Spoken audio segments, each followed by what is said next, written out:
Well, anger has swirled after photos emerged of a large beach party over Christmas on Bronte Beach, in spite, of course, of bans on larger gatherings, with many of the partygoers believed to be backpackers. You've seen all the images, who have remained in the country. Now, the federal government is seriously considering deporting these backpackers, who they feel are somehow exempt from the COVID rules. But of course, given that Australia is struggling to repatriate stranded Aussies as the virus rages across the world, it might not be that easy to simply give rule breakers the boot.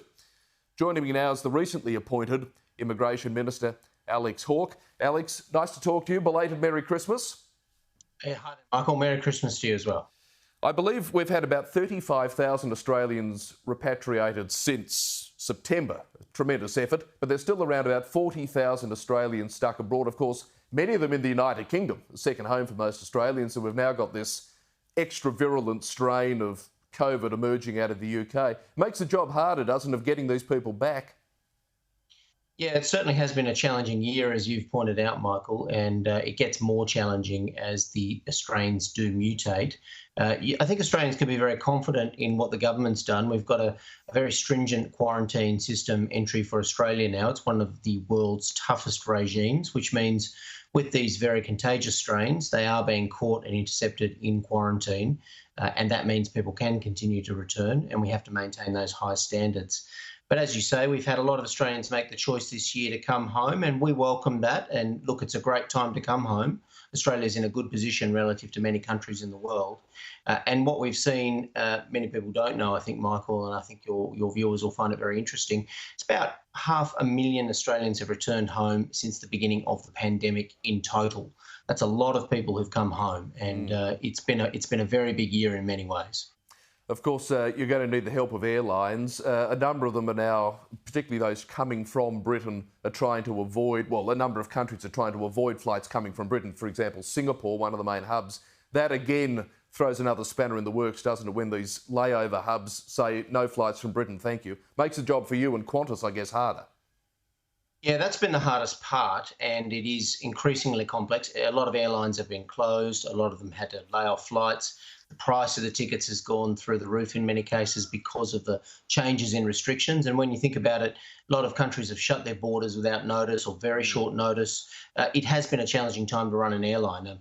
It's pleasing, though, the government's put on a lot of flights to bring people home, and we're planning a lot more, particularly from the UK, as you say. We are going to put on more flights and have more people come home. We're working through it, but as fast as we can get people home, people continue to choose to come home as well, Australians. As I pointed out, about 500,000 have chosen to come home so far. That's a big number, but every time we get more people in, more people want to come back, and it's going to continue to be a lot of work. Of course, there's a role for the states in all of this as well. One thing we've learnt in 2020 is they still have a lot of control and power over their borders, and they are the receiving hubs for these Australians. They run the hotel quarantine system, for example. Now, New South Wales, Sydney in particular, is going through a bit of a difficulty at the moment with the Northern Beaches cluster. It's got to be kept in perspective, of course, but I say all of that to preface the fact that Sydney have been taking in, or New South Wales have been taking in, a lot of returnees that would otherwise domicile in other states. Is it time that some of the other states lift their game a little bit here? Yeah, well, absolutely. From the beginning, the federal government's been working with the states to say, look, these caps are restrictive.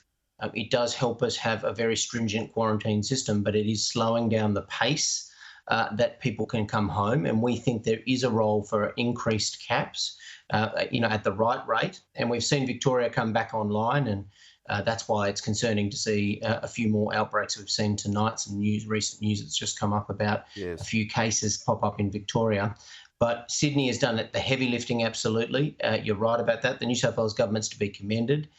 They've brought in the vast bulk of Australians coming home have come through Sydney, and then they've been sent back to their home states. And that's worked really, really well when you think about the volumes. So we can increase those caps, and that will help with Australians coming home. It'll also help with those sectors you point out, international students, other things that we might want to bring online in the next year or two. We'll need to increase those caps because the government's priority, rightly, is to bring home Australians first. Okay, enough about bringing people back. What about sending people home? Now, there's some in the government that are pretty keen to boot those Santa hat-wearing Irish and English back to the windy, wet-swept Isles of the British Isles.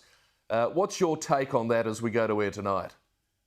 Well, look, 10 months into this pandemic, with all of the restrictions that are in place, people on the northern beaches, people across Greater Sydney, Wollongong, Blue Mountains, they're doing the right thing, and Australians that aren't doing the right thing are getting fined and getting dealt with.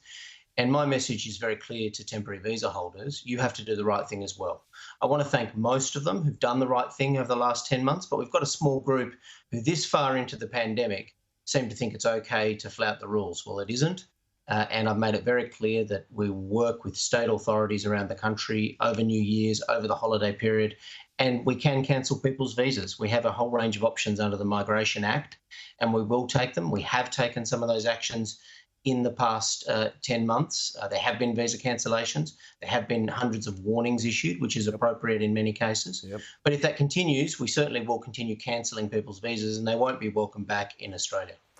I guess, though, Alex, we're a nation of second chances. We've been that from day one of European settlement. And we have another problem that the federal government's well aware of. I spoke to your agriculture counterpart, David Littleproud, earlier this week. We have a terrible shortage of people in agricultural areas to do the fruit picking. Traditionally, they're backpackers, but they're not here. Now, we've got a cohort here of some 1,000, it seems, in the eastern suburbs. Why not give them a second chance and say, listen, we'll boot you all back to Blackpool unless you agree to go out into the bush for 3 months and we'll send you where we want to send you, but you'll have to pick the fruit. I mean, we need people to do this job. Australians aren't doing it. Here's a mob that, well, maybe you've got them over a barrel if you use them. I just want to thank you for raising that. I think in most of the regional areas in Australia, backpackers have been doing a great job during the pandemic. They've been working hard, they've been earning their money, they've been doing their study around Australia. It works really well. There's been some great stories of those communities working together, Australians and guests in our country. And overwhelmingly, most people are doing the right things. There's certainly options there in what you say. I'll be looking at those options closely the longer we go through this. If people do the wrong thing, we have options under the Migration Act, and I'll look at all those options, including conditions on people's visas. And we won't just accept them having parties in the city in breach of public health orders. You have to obey the public health orders, the same as anyone else here. And if you're a guest in the country, particularly when you know what's happening in your own country back home, and it's very challenging, we're all in this together, and let's all do the right thing.